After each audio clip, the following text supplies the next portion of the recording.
Joining us now, two people who knew Charlie Kirk well. Gen Z commentator Chandler Crump and Turning Point USA White House correspondent Monica Paige, who is coming to us straight from that ceremony. Monica, I watched it, so did Jackie on TV this afternoon. What was the mood like there? To honor Charlie with smiles and hope, I just couldn't even wrap my head around how much he accomplished in less than 32 years on this earth. Well, you're absolutely right. I mean, the dynamic on the ground was both the celebration, but it was also very solemn. It was beautiful, to say the least. And I think what's interesting is that I'm so happy that this White House was able to highlight his achievements, and we got to hear these amazing stories that maybe not many people have heard exactly from the president or from Erica herself.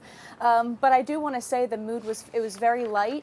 It's also very sad. I still can't believe that I'm standing here still talking about Charlie's death. I still can't believe that we even had to have this ceremony in the Rose Garden. Although beautiful, it's still so tragic, and it's still hitting everybody so deeply. I will say that Turning Point USA has been the greatest place to work. It's been the greatest place to be, and Charlie Kirk was the greatest boss, I think, of all time. Chandler, it's hard to believe that roughly a month has passed. In some ways it seems like a long time. In some ways it seems like this just happened yesterday. But as a Gen Z commentator, we think about Charlie and his legacy and the impact that he had. And a lot of that impact is very lasting through those who are going to carry the legacy out at Turning Point USA. But it's also online. He was a student. He didn't go to college, but he did his classes online. That's how he learned. And so I wonder if his videos and his legacy sort of educate in that way as well as we move forward. Yeah, absolutely. Charlie Kirk was a pioneer of the early internet conservative movement. I have called him recently the godfather of campus conservatism. And the reason for that is that for the last decade or so prior to Charlie Kirk being around, it was almost illegal to be a conservative on a college campus. But he set up his tables, he set up his Turning Point USA organization, and there were thousands of chapters all across the nation that inspired young conservatives to say, hey, you can stand up and speak for what you believe in and not be ashamed of it, be proud of it, in fact. He even died on a college campus because he wanted to continue that. He didn't have to keep going. He could have stopped at any point and said, hey, I'm done. I don't need to be on college campuses anymore. My movement is bigger than that. But at no point did he turn his back on Generation Z, and at no point did he turn his back on the youth. He kept fighting for us up until the end. Chandler, just how are you continuing to fight personally?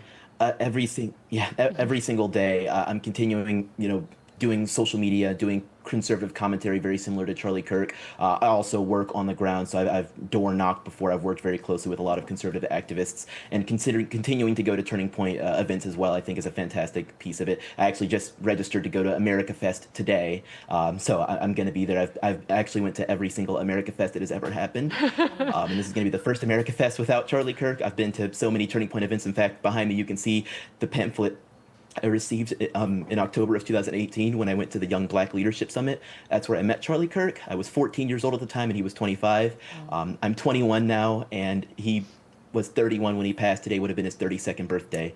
And I will keep going to these Turning Point events until they won't bring me out to him anymore, because I care about this organization. I care about his legacy, and he truly changed my life. Incredible. In the last moment that we have, Monica, I want to come back to you. We have a saying in show business, the show must go on. And that is something that Turning Point USA and Erica Kirk are proving to the country and to the world, because the Turning Point mission lives on and it's being executed flawlessly. Your thoughts on the future of the movement, Erica as the leader, and everybody else who's helping to carry out the work? We're pushing on stronger than ever, and I'm so excited to tell you guys that we've had 300,000 new student registrations, more than 130,000 inquiries to start new chapters on high school and college campuses. It's so exciting, and just this upcoming Thursday, we'll have people on the campus at the University of Oklahoma, so it's not slowing down anytime soon. I'm very excited to be part of this organization. The events will still go on, and clearly it's going to be stronger than ever. Charlie Kirk touched the hearts and minds of these college students and really just people across the country, maybe even globally. And I'm very excited to carry on that mission right here from the White House. Indeed. Be curious, be strong, be fierce, and be faithful. in honor of Charlie Kirk. Chandler Crump, Monica Paige, thank you both. Great to see you.